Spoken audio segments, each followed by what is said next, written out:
কড়াই গরম হয়ে গেলে তেল দিয়ে দিন। তেলটা গরম হয়ে গেলেই মাছগুলো তেলে ছেড়ে দিন। এরপর মাছটা উল্টে পাল্টে নিয়ে ভেজে নিন। মাছটা ভাজা হয়ে গেলে কড়াই থেকে তুলে রেখে দিন।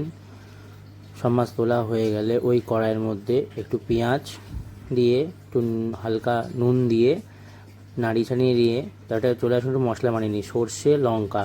আচ্ছা, একটা টিপস বলি, একটু নুন দিয়ে দেবেন, দেখবেন তিতো হবে না সর্ষের তরকারি। একটু নুন দিয়ে মশলাটা পেস্ট করে নেবেন। এদিকে টমেটো দিয়ে একটু ঘুরিয়ে নিয়ে ওই পেস্টটা তরকারিতে দিয়ে দেবেন। এরপর হয়ে গেলে তেল ছেড়ে আসলে জল দিয়ে দেবেন।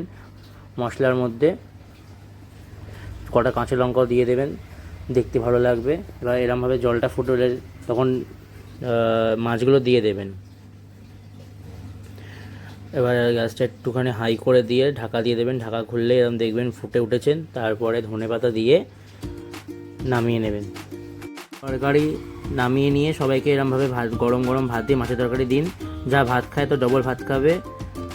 Thank you for watching my video. Next video দেখা হচ্ছে। সবাই ভালো থাকবেন। ধন্যবাদ।